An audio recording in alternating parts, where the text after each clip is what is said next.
Women and Feminism.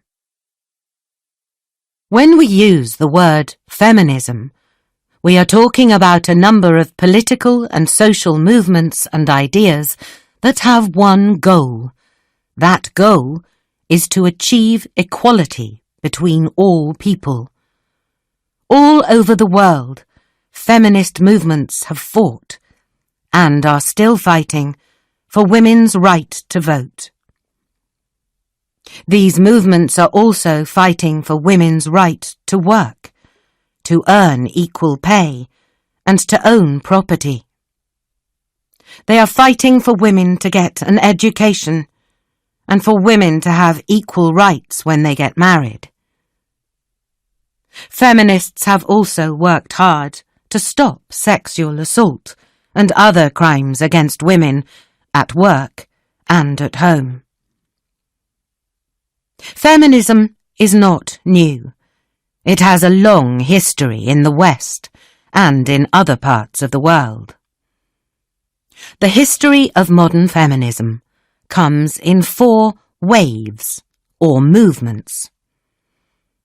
Each wave looked at different parts of the same problem. The first wave, in the late 19th and early 20th centuries, was mostly about women's right to vote. The second wave, which began in the 1960s, was about women's fight for freedom. During this time, women fought for equality in the law and in society.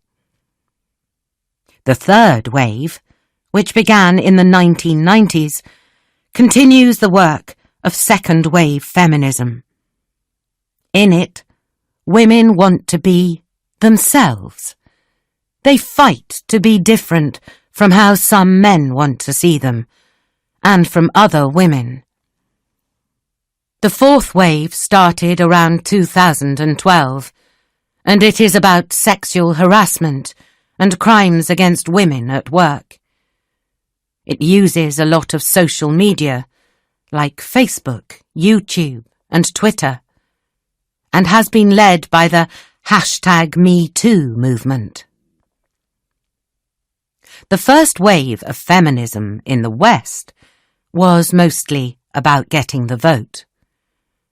Women in Northern Europe, and in places like the United Kingdom, the USA, and Australia, were all fighting for the vote in the last years of the 1890s and the early years of the 20th century. But during these times, countries like China, Egypt, and Iran had feminist movements too. For example, the Iranian women's movement wanted to achieve women's equality in education, marriage, careers, and law. In Egypt, in 1923, Huda Sharawi started the Egyptian Feminist Union. She was the leader of the Arab women's rights movement. The second wave of feminism arrived in the middle of the 20th century. Second-wave feminism was about more than the vote. It was about sexuality, family, and work. Second-wave feminism also talked about sexual assault against women. It brought changes in laws about divorce and children. All over the world, feminists fought to change family laws that gave husbands control over their wives. In many European countries, married women still had very few rights. For example, in France, married women could not work if their husbands did not agree to it. That law only changed in 1965. One of the greatest European women at this time was a French philosopher, thinker, and writer called Simone de Beauvoir.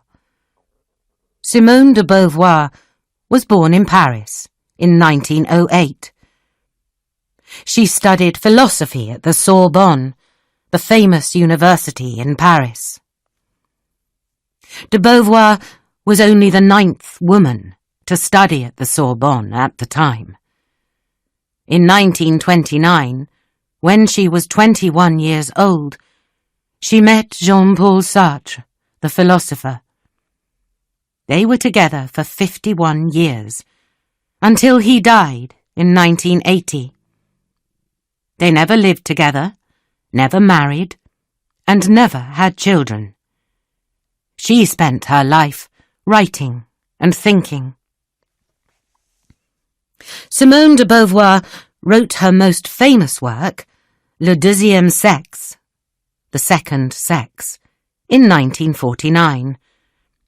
In it, she said, "One is not born, but rather becomes a woman."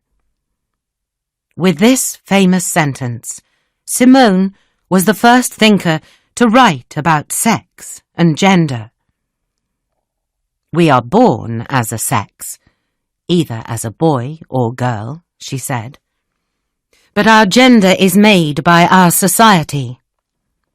As we grow, society teaches us how to act like women. Women," said Simone, "are always described as the other. She means that women do not act like men, and because of this, men believe that women are not as important as them." Simone wrote a large number of books. Her thoughts about women in society are still very important today. Later in the 20th century, writers like Betty Friedan and Gloria Steinem from the USA and Germaine Greer from Australia continued Simone's work. In 1963, Betty Friedan's book, The Feminine Mystique, was published. It showed that some American women were not happy if they only worked at home.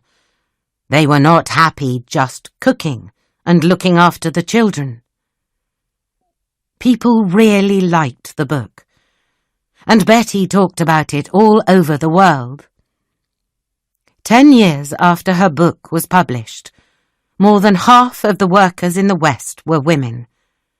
The world was changing fast. Countries in the West are not the only countries that have important feminist writers and thinkers. In the Arab world, Nawal al-Saadawi is very famous. Nawal is a doctor and writer from Egypt. She has written many books about women in Islam. In the 1980s, she spent a lot of time in prison because of her work. In her book, Memoirs from a Women's Prison, 1983, she wrote, "Danger has been a part of my life ever since I picked up a pen and wrote. Nothing is more perilous than truth in a world that lies." People have called her the Simone de Beauvoir of the Arab world. The third and fourth waves of feminism, from the 1990s until today, have often been about women's fight against sexual harassment and assault, and the fight to be themselves. Women's sexuality is important in these feminist waves. These waves are also about the sexism that happens to women every day. Fourth wave feminism uses social media to talk about the problem of harassment in the street and at work. It also talks about sexual assault in universities and colleges. Examples of fourth wave feminism are the 2017 Women's March, the 2018 Women's March, and the #MeToo movement. The #MeToo movement talks about famous men who have hurt or harassed women. Many men in the film and TV business have been accused of harassing women and of sexual assault. Today, Englishwoman Laura Bates is an important feminist. After studying English literature at the University of Cambridge, Laura looked after other people's children. She learned that the young girls she looked after were already worried about how their bodies looked. She set up the Everyday Sexism Project website in 2012 after finding it difficult to speak out about sexism. The project shows that sexism happens to women every day in many ways. Women from all over the world can write to the website about the things that happen to them. Today, some people say that women have won the fight for equality. But it's not true. Women all over the world are still fighting for their rights. Chapter 5.